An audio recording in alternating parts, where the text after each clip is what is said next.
Aromas are what we get from the grape during fermentation. In the conversion of sugar to alcohol, the yeast make different compounds and they smell really good. We then, as winemakers, layer that with aromatic notes that comes from things like barrels. Oxygen through the barrel helps create the bouquet. Those are additional aromatic notes. Do you associate secondary aromas with bouquet? Yes, I do. And then tertiary is on its own for aging? Right. When you start to get those sherry notes that come with wine that's had a good long life. So aroma comes from the grape and bouquet is everything else.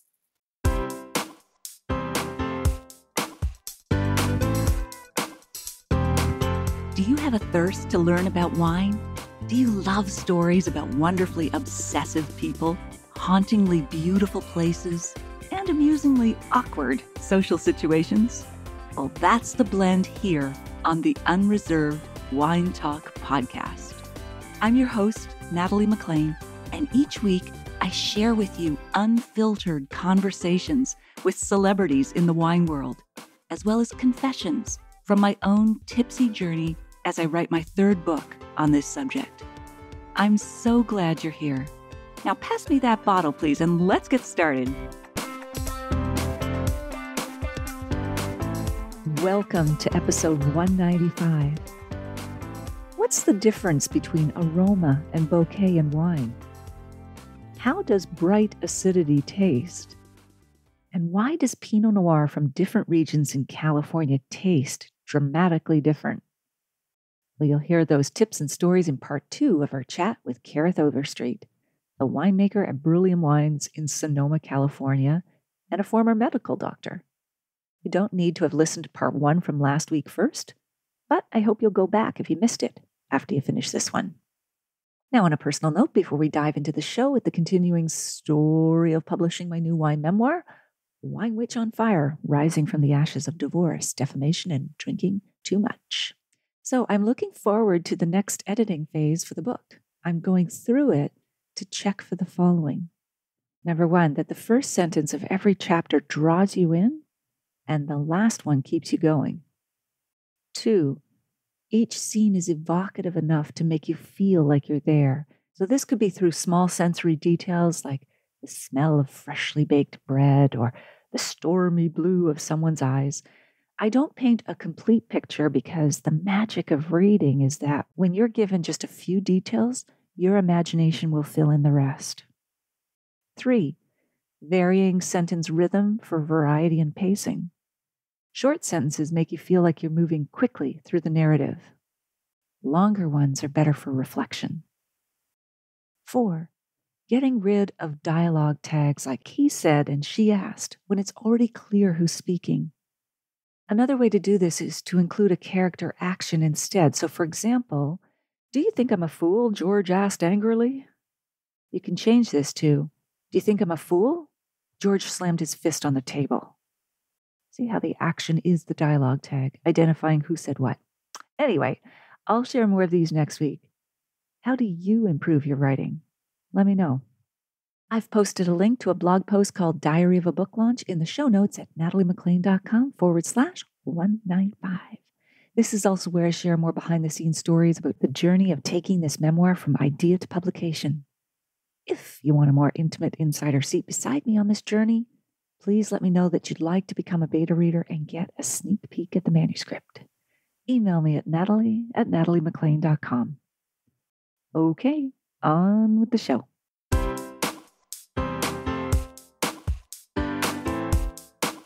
Let's get back into Pinot Noir. So you make it in a number of different spots within Sonoma and Monterey counties. Let's talk about the differences. I don't know where you want to start. You've got Petaluma Gap, the Russian River, the Mayacamas. I read it more than I say it out loud. Right, Mayacama. I know you're right. We sit in the Mayacama Ridge neighborhood. There we go. Where would you like to start? How do these different regions express themselves in a style of Pinot Noir for you? You bet. So I think we should start with sort of a bird's eye view and the idea that Pinot tastes like where it's grown. I will probably get hate mail on your website if I were to postulate that I believe, Napa Cabernets okay, I'll just say it. Let's just say all Napa Cabernets taste the same. They all taste like, 80% sexy new French oak. They all taste the same. So let's put it out there as a hypothesis. And let's compare that to Pinot Noir, where I'd argue that Pinot really, really tastes like where it's grown.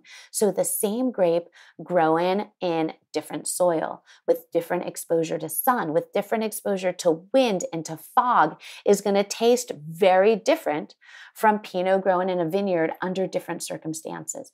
And of course, as a winemaker, we can shepherd that wine through the winemaking process with an eye to the finish line. Where do we want that wine to end up? How do we want the personality of that wine to express the vineyard, the farming culture of that site, the weather, the vintage? And we can make decisions that will nudge the wine in that direction. And those decisions can be things like, when do we pick the Pinot Noir? Are we picking it at a slightly lower sugar level or a slightly higher sugar level, right? Because that will impact the flavor, the final alcohol in the body. We can make decisions like, what kind of yeast am I going to use? Am I going to use a yeast that tends to be more Burgundian with some earthier, that highlights some earthier notes? Or am I going to choose a yeast that has a really clean fruit character to it?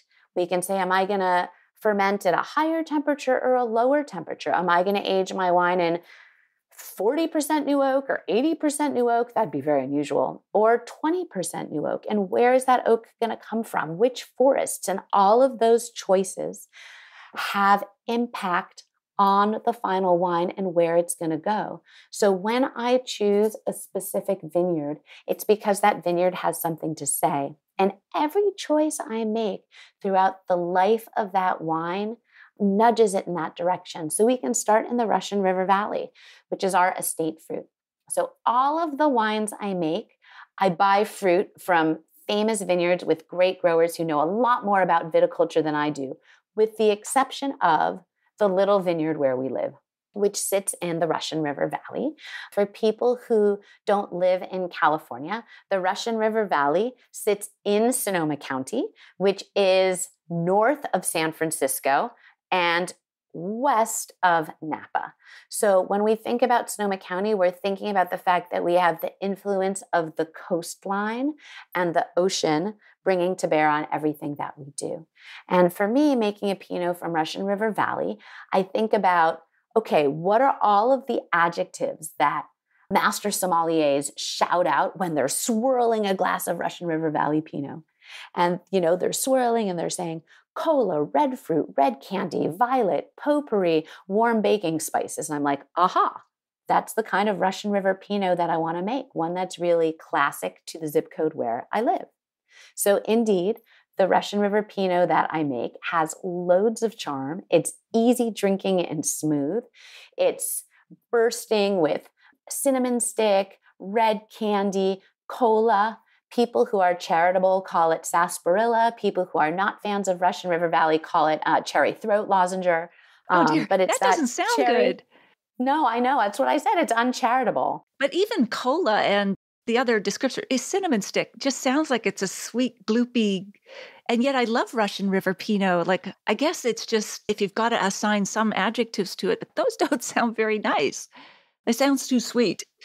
Yeah, but I think you're right. And those do connote a sweetness that isn't necessarily on the palate as residual sugar, but as a sense of I call it a confectionery kind of fruit, right? So it's like Luxardo cherries that you find in a Manhattan, or the sensation of cherry that you get in like those cherry hard candies that you'd get at like a restaurant in a bowl for COVID, I suppose. So the quality of the fruit, which stands in contrast to a vineyard like San Giacomo in the Petaluma Gap, which also has red fruit, but of a different quality. When I'm talking about the red fruit from San Giacomo, in contrast, I'm talking about what I call a crunchy red fruit. And to me, those are things like pomegranate, cranberry, maybe sour cherries. And you know what I mean, right? Less those sweet. are fruits that are inherently less sweet, right? Inherently brighter acidity. And if you eat a pomegranate, it's got some snap to it. If you pop the cherry from your Manhattan into your mouth, it's like, obviously mush. It's like a textural thing. But those are both, they're all red fruit, right? They're all going to give you red fruit juice, and they all sit on a spectrum, but there's a different quality to that red fruit, right? So maybe one could think about it like Granny Smith apple versus, I don't know, like a red Gala delicious apple. or something. Or a red delicious, right? Like, so it's all Pinot Noir, but it brings a different personality of the grape depending on where it's grown. Sure. And where's the Petaluma Gap in relation to Russian River? That's a great question. So I used to be able to say Petaluma Gap is the newest AVA in California, but just 10 days ago, we were usurped by West Sonoma County. But the Petaluma Gap is the western southern edge of the coast of Sonoma County. So it starts in Marin and it snakes its way up into Sonoma County. It includes all of the land from the Pacific Ocean, pushing eastward towards the Mayacama Mountains. And that's because it's a region that's defined by the wind. When the folks putting together this AVA proposal set about to create the Petaluma Gap as a specific region, they had little ampelometers, which measure wind. And they put them out on what was going to be the boundary line of the territory. And if the wind didn't hit a certain threshold, they moved the line. Oh. So piece of territory that is the Petaluma Gap includes areas where you can't even plant grapes. But that's because it's following the wind pattern. So it's defined by fog in the morning and wind in the afternoon that are all driven by the coastal influence of the Pacific Ocean, right? And everybody knows the funny line about like the coldest winter I ever spent was summer in San Francisco, right? So everybody knows that Northern California is foggy and damp. And the Petaluma Gap sort of speaks to that weather pattern. And so the wind pushes out the fog, right? Exactly. Otherwise, the fog would sit there all day on the grapes, if there are grapes. Yeah. Okay. Yeah, you're absolutely right. So the fog comes in the morning and then it comes back at night. And then around 3, 4 o'clock, as the sun heats everything up, the wind comes off the bay. And you're totally right. It pushes the fog out. And in pushing the fog out, it does a bunch of important things. It mitigates botrytis pressure, which is a fancy way to say it dries things up so it lessens the potential for rot. The second thing it does is it thins up the grapes, especially the skins. So you're going to be able to extract more color and flavor out of the skins than you might expect for something that's a cool climate site.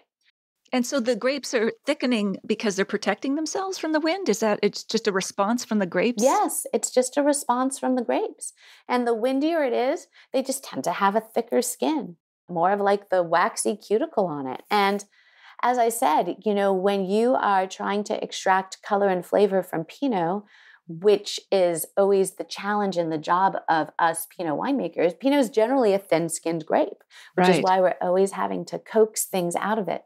But in the Petaluma Gap, if those skins are inherently a little thicker, you're going to find sort of more body and more color from Pinots produced in that region. And the acidity.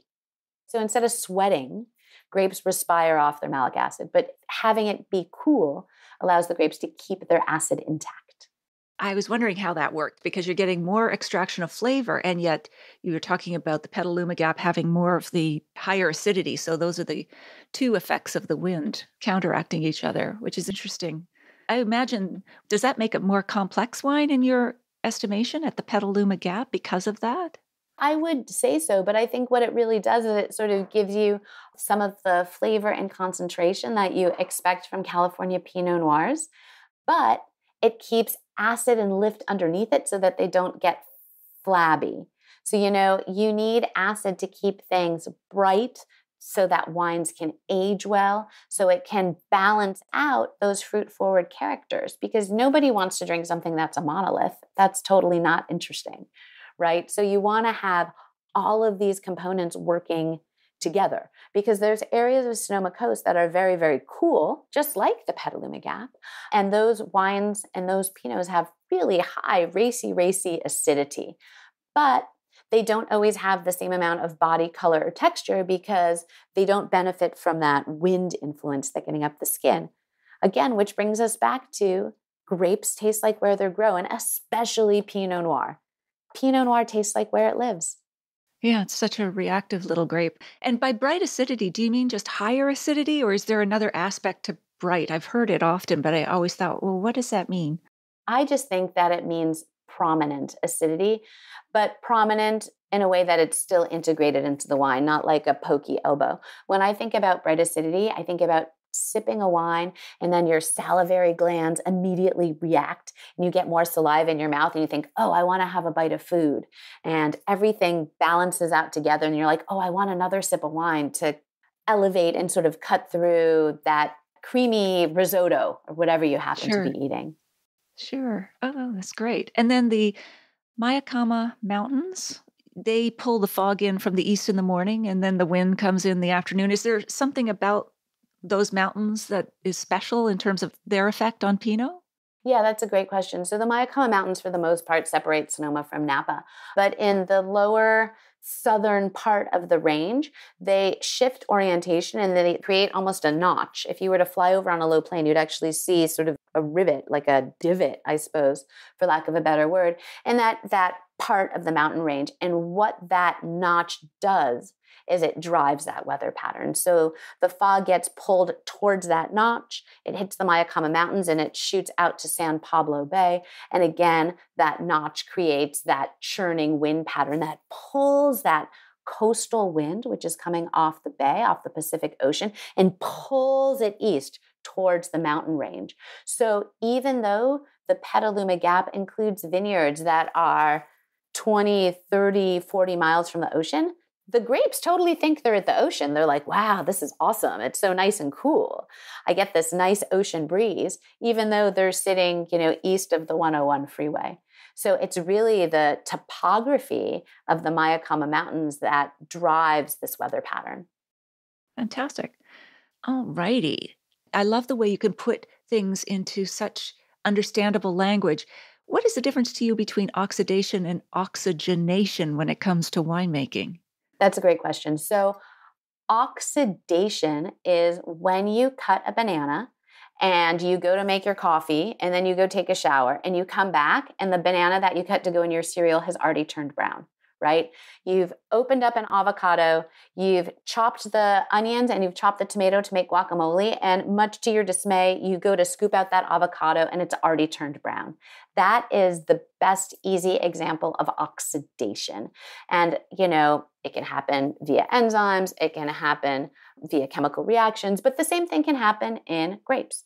So if you were to take a bunch of white grapes, like call it Chardonnay grapes, and you were to smush them into a glass with your hand, and you took that glass and you left it on your counter, if you came back the next day, instead of having nice, clear green grape juice, it would be brown. And that is the effect of enzymes and oxygen on the grape juice. And it's the exact same reaction that happens to a banana that turns brown or an apple or your avocado.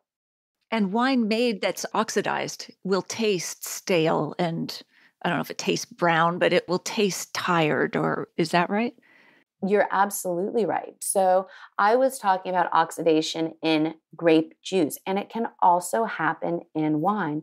So if you were to open a glass of wine and leave it out on your counter and come back to it in 5 or 6 days, it's going to probably start to smell like red wine vinegar. It's not going to smell good because it's the effect of oxygen, all of that oxygen at once on the wine, and the conversion of alcohol to the components of volatile acidity. But basically, it just means it's turning things into vinegar and it doesn't smell or taste good, which is the same reason that people ask, oh, if I'm only going to drink half a bottle of wine, what's the best way to store it, right?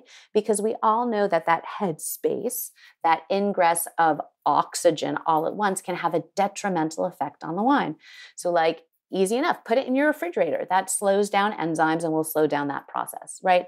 So we do not want oxidation. That is unpleasant. However, oxygenation is the slow, careful, and intentional use of oxygen over the course of winemaking to make the wine better. So for example, During fermentation, yeast need oxygen.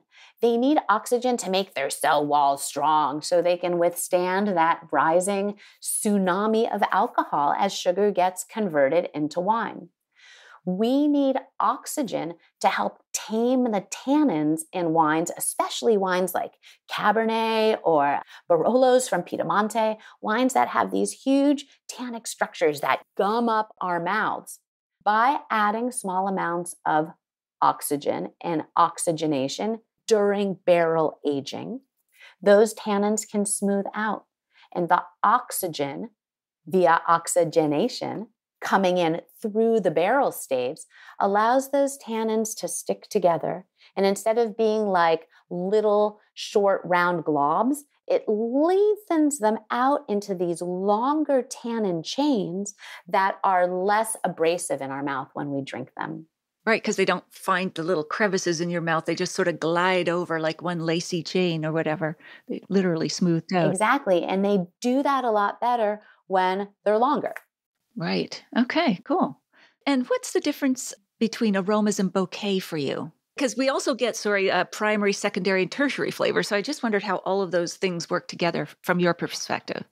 Sure. So aroma and I think primary flavors are sort of synonymous. And aromas are what we get from the grape during fermentation. So in the conversion of sugar to alcohol, the yeast have all these additional things that they make, different esters, different compounds, and they smell really good.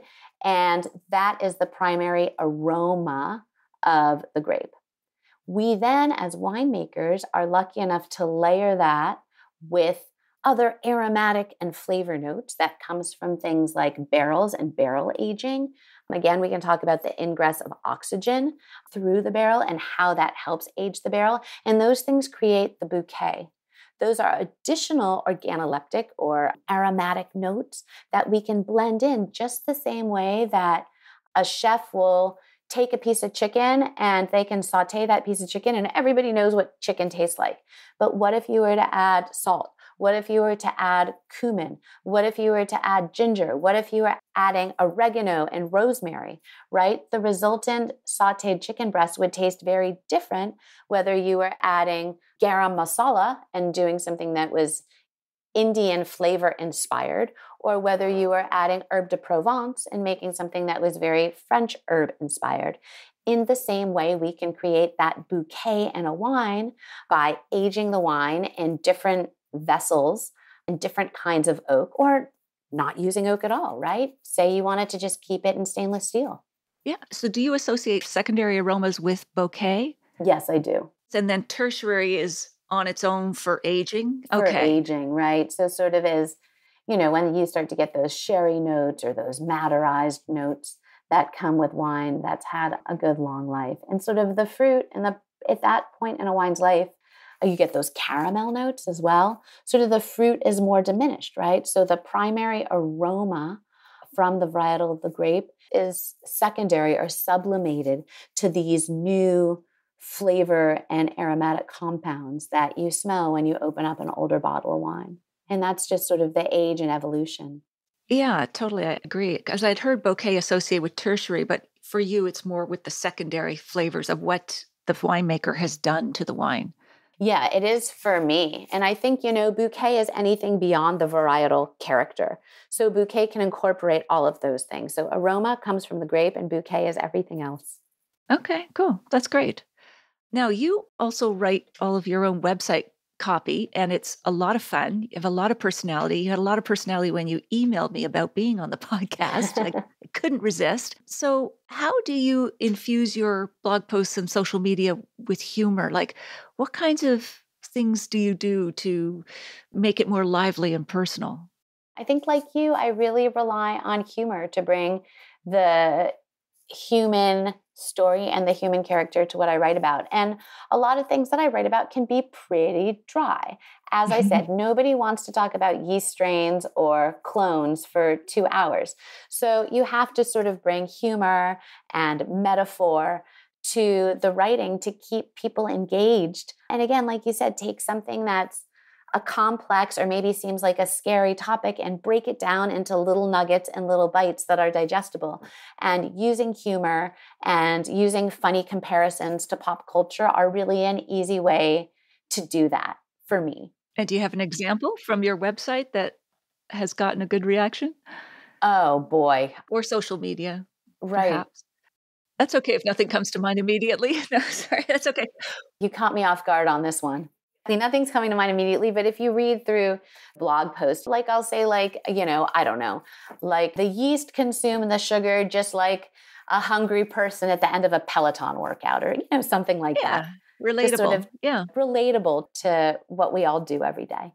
Absolutely. Now, I don't know if the toilet story is on your website, but I'd still like to hear it because we like to get the scoop on everything here. Anyway, what is the toilet story?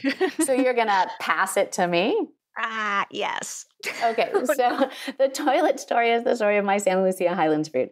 And as you may have guessed, as a theme, I have clawed my way into California's finest vineyards with a mixture of moxie, baking, and bribery with treats and sheer determination. So the Santa Lucia Highlands sits in Monterey County. It's under the radar AVA, American Viticultural Area. In contrast to Sonoma, which is very big, it's very, very small. It's about 18 miles long and 2 miles wide.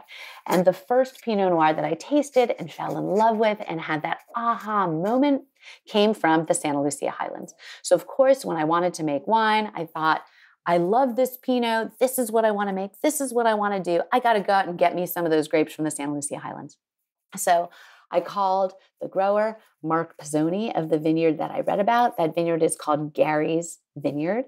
If you're a California Pinot geek, you know it's very, very well known. It's Gary's S' because it's owned by two guys named Gary. So I email Mark Pizzoni with enthusiasm and ardor and say, I love every Gary's Vineyard Pinot I've ever tasted. I've been making wine for 2 years. You think you want to sell me some? And instead of laughing me off of email, he kindly replied and he invited me to come down to see the vineyard. So we load the kids into the car, into the minivan, and it's about a 4-hour drive, probably 4.5 when you account for kindergartners and a second grader who need to stop and go to the bathroom and stretch. So we get into the minivan, we finally get down there, and I know you have a son. What's the first thing any kid needs to do when they reach the destination? Yeah, the bathroom? The bathroom. So we get there, the kids need the bathroom. So Bruno goes out to the bathroom. The girls are terrorizing Gary Francioni's little Bichon, trying to play with this little thing who's like overwhelmed by twin kindergarten girls who are just in love with the fluffy puppy. So we're chatting. I'm trying to make a good impression. I'm trying to convince Mark that despite only 2 years of winemaking, he wants to sell me some of these precious grapes. And Bruno is gone for a long time. And we're chatting, making small talk. We can't go to the vineyard. We can't go anywhere until Bruno returns. So finally, after what feels like an interminable amount of time, Bruno returns with a giant smile on his face. And he looks at me and he goes, Mom, I pooped so big, I clogged the toilet. Oh, no. And I just wanted to self-immolate in the moment. Like, how could I melt into nothing like the Wicked Witch of the West in Wizard of Oz? Like, I wanted to just go down to a hat and disappear. Luckily, Gary has grandkids and, he had kids. Now Mark has kids of his own. And they realize that kids, they say what they say and they do things. And, they weren't used to septic. What can I say? Right. So I guess it was all uphill from there. I mean, it just, obviously you did form the relationship despite all of that. And, Yes. And again, it's like the humor and the story and the warmth and the authenticity. They're like, well, this is a real gal. She's making wine. She's juggling kids. She's, working her career. She's a good person. She's handling the poop with aplomb. We'll give her a try. That's great. All right. So your wines, do you have a wine or two with you? I do, and I picked two that are very different. So I don't, not everybody's watching this, but I brought the Torrey Hill Vineyard Pinot Noir from the Russian River Valley, which is special in the label because my kids do the art that every year changes. It always features our dog Dexter. It always features a rainbow. Everybody's welcome in our big wine tent. Yeah, we'll have to put the label on the show notes so people can see it and, of course, click through to purchase. But you've got a nice big glass there with your Pinot. And how would you describe it? And what are you looking for when you taste wines, your own or others? Right. So I think I'm looking for a clean, well-made wine that's without faults, right? So you're making sure that there's no off odors, first of all, like everybody else. And then you're looking for varietal character. So I put my nose to the wine. Does this smell like Pinot or does this smell like Amarone? It shouldn't smell like Amarone. It should smell like Pinot Noir. And of course, you should get fruit tones in a heavy degree or a light degree, depending on the varietal of the style, but you should always get some fruit because grapes are fruit, right? And wine comes from fruit. So this being a Russian River Pinot, of course, I'm getting that cola, I'm getting that red cherry, I'm getting those baking spices. It's still, 8 a.m. for me. I know. I was going to say you are a wine warrior. Just, it's early for you. But it's early for me. So on the palate, of course, I'm getting that really pop of cherry candy right in the middle of my palate. It's got a nice long finish. It's easygoing. There's no pokey elbows. It's really a smooth, easy drinking, charming wine that speaks to the Russian River Valley.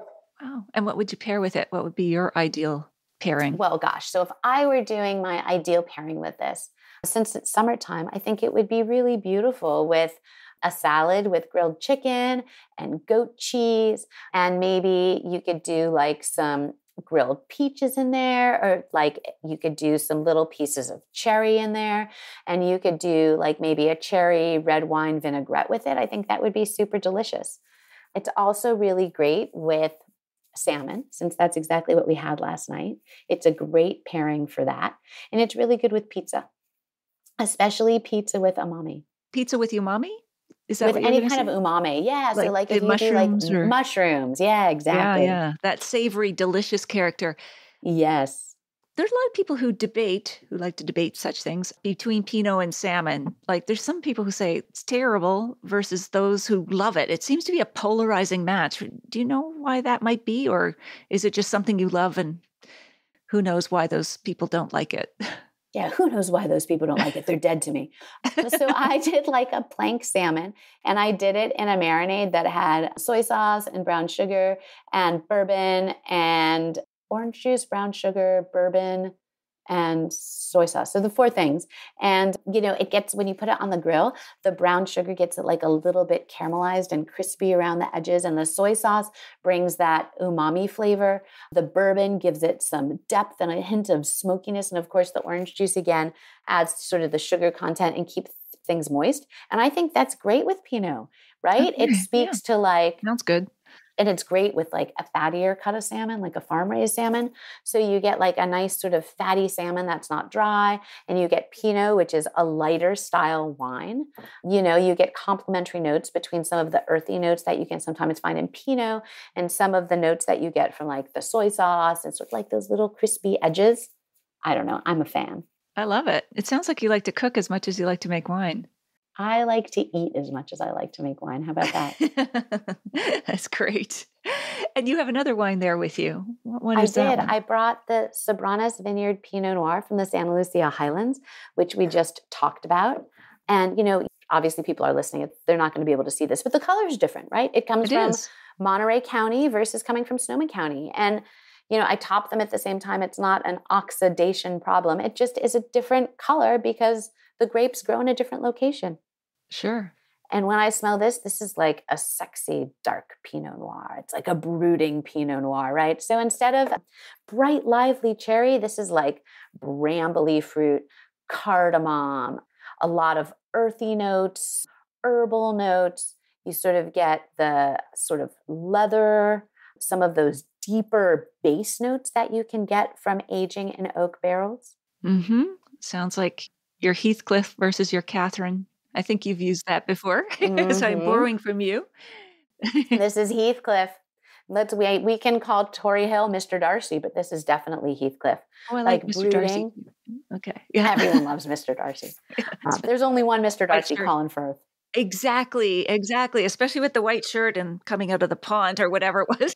Yes, he's the only Mr. Darcy for me. Absolutely. But this is, a layered, complex, intellectual. It continues to open up in the glass. The best description I had was from someone who was tasting with me.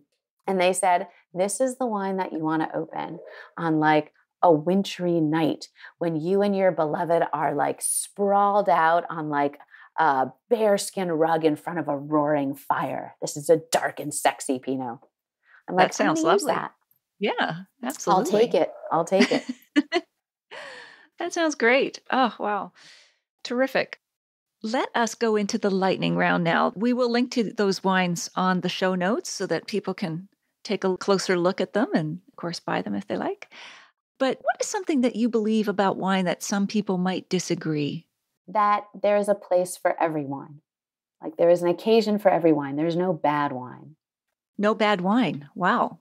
But there's faulted wine, but There's just no. faulted wine, but not bad, as opposed to this one's good and this one's bad. Oh, I see. Like perfect Like pairings and so subjective, on. right? Yeah, Yep. gotcha. Okay. Do you remember any favorite smells or foods from your childhood? Yes. So I grew up in Southern California. So I always think about beach smells and ocean smells and chlorine, being by the pool in the summer, which I think informs my tasting note every year when I say this rosé pairs well with chlorine. And what I mean is it's fun, it's outdoors, enjoy the summer, uncork that bottle, whatever you're doing, that's fun and summery. Lovely. Do you have a favorite childhood food that you could pair with wine today as an adult? Okay, so I love bagels. And I will tell you that when I go to Toronto and our family's like, where do you want to go to eat? And they mention all of these wonderful, delicious gastronomic restaurants. I tell them I want to go to Bagel World and get a bagel. I love Bagel World. You guys have such Bagel good World. bagels. Oh, yeah, I'm in Ottawa, but I haven't visited Bagel World in Toronto, but I'm heading there to Toronto. Oh, so go to I Bagel must World. look Okay, out. so Yes. it's kind of a hole in the wall. Like it's not fancy, but darn, they have good bagels, and bagels do not pair with wine at all. Oh, okay. Why not? What happens in that combo? I don't know. I think there's probably something about like a bagel with like a scallion cream cheese that just does not scream wine to me. That screams coffee. All that doughy gluten. Yeah, doughy gluten. But I have always been a sushi fan, even as a young kid. So I'll give it sushi and bubbles, sushi and champagne any day. I'll take that. Yeah, that's fun. All right. Do you have a favorite wine book? I think one of them is Tasting Notes from a Marriage by John and Dottie. Oh, the Wall Street journalists. The Wall Street journalists. And I was looking for my copy so I could show it to the viewers, and I couldn't find it because I think I moved it from my pile of wine books to general books, and then it's lost forever. But other ones that I've loved are Heartbreak Grape, of course, about Pinot Noir and Josh Jensen and Calera. That's right. And then A Hedonist in the Cellar. Oh, Jay McInerney. Yeah. Yeah, Jay McInerney's collection. Yeah. Which are fun ones too. Yeah, no, I interviewed John and Dottie. So we will link to their book as well and these books that you're mentioning in the show notes. But yeah, they had that long running column and did so much for wine culture, I think, not just in the US, but around the world with their Open That Bottle night. Stop saving your wines for special occasion. Make it a special occasion by opening them. So absolutely. And making wine inclusive and positive and easy to understand and accessible. I love John and Dottie. I'm like a super fan. Yeah. Yeah, no, they're still going strong though. They're writing elsewhere. They have their own website, I think the Grape Collective now. Grape Collective, you bet. Yeah. Is there a useful wine gadget that you've come across? So I resisted buying a Coravin for a very, very, very long time because they're expensive and a little bit fussy. But I have to say, since I've bought one, it gets used all the time in the tasting room because tastings with me are by appointment only. And sometimes I'll have 2 in a day, but I'm certainly not a giant packed tasting room where we're going through bottles and bottles day after day. So if I use a Coravin, I can use the same bottle probably 2 or 3 tastings over the course of a week, and that makes a big difference for me. And for those who haven't heard of it, it's the brand name of a device where it has a needle, goes through the cork, and extracts small bits of wine, so it's not getting oxidized, as we just talked about. So exactly, It replaces it with argon. It's got these little canisters of argon, inert gas, and it displaces the oxygen and puts argon there instead. Yeah. If you could share a bottle of wine with anyone in or outside the wine world, living or dead, who would that be? Oh boy, why don't I say John and Dottie? I've never gotten to share a glass of wine with them. I've met them before, and their early writings in the Wall Street Journal really informed my interest in wine. All of those wonderful articles and all of those stories made me realize that, like your work, wine connects us all. It does. And they came from very different beats. I mean, the wine column was kind of a side gig for a while because I think she was covering race issues. He was an editor.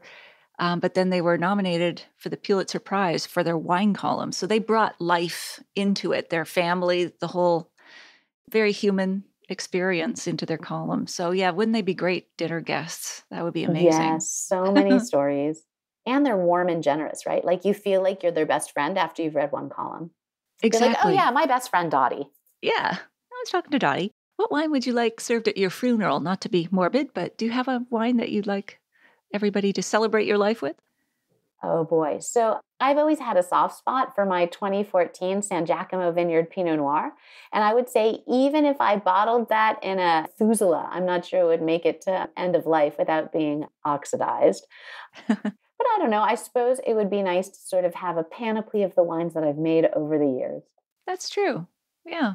Almost like having an art gallery, like the way they put up pictures at funerals and so on. Again, not to get too macabre here, but to have your bottles around and your life's work. Exactly. So people can celebrate with something delicious. Exactly. This has been wonderful, Kerith. Is there anything we haven't covered that you'd like to mention before we get to where people can find you online? Oh boy, just to say thank you to you, Natalie, for inviting me here today. It's My such pleasure. a joy. It's such an honor. You know, your writing is so fine. You were kind to speak to my blog post, but Thank you. I'm a dabbler and you're a writer. And it's just such a treat to have an opportunity to chat with you today. So thank you so, so much. Oh, my pleasure. You're a great storyteller, and that is the basis of writing. Don't shortcut yourself on the writing aspect there, Kerith. So, but I vow to stay out of winemaking for sure. Like, no crossing over there for me. But where can we find you online to visit your winery, to buy your wines, all that sort of thing? Thank you for asking. We're pretty easy on social media. Everything is at Bruliam Wines, Bruliam Wines, whether it's TikTok, Instagram, Twitter, or Facebook. And then, of course, the winery is just www.bruliamwines.com. Terrific. And I advise listeners to go there, just even to read the website copy. It's a lot of fun. Thank you. Absolutely. So, Kerith, I hope we can chat again sometime, but thank you for your time here today. It's been wonderful, and I look forward to staying in touch. Thank you indeed. Cheers to you. Cheers. Okay. Bye for now. Bye.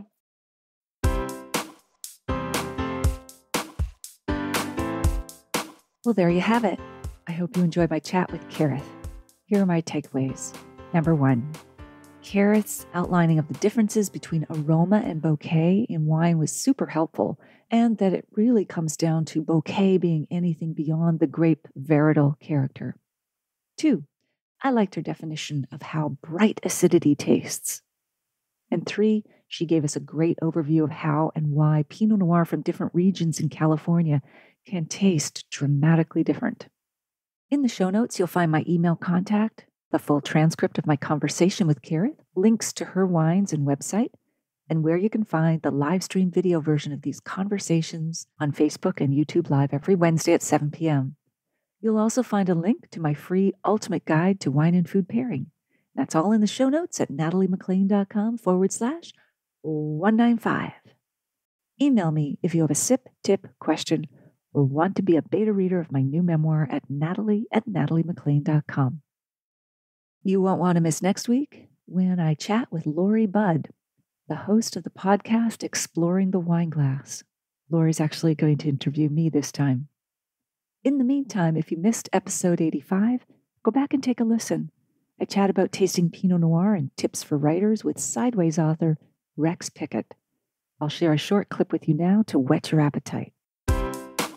To want to like wine and want to understand it on an educational level or even be erudite about it, I don't find that to be snobbery. I think that's just like being passionate about anything and wanting to know as much as you can. And the wonderful thing about wine is it's a bottomless ocean of mystery. That's a great way to put it. Sommeliers can't even master it. And then every year is different, Natalie, and you can't master it. And I love that fact about it.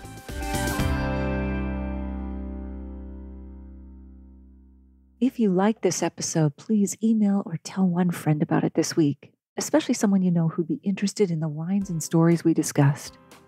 Thank you for taking the time to join me here. I hope something great is in your glass this week. Perhaps a silky, cool climate California Pinot Noir.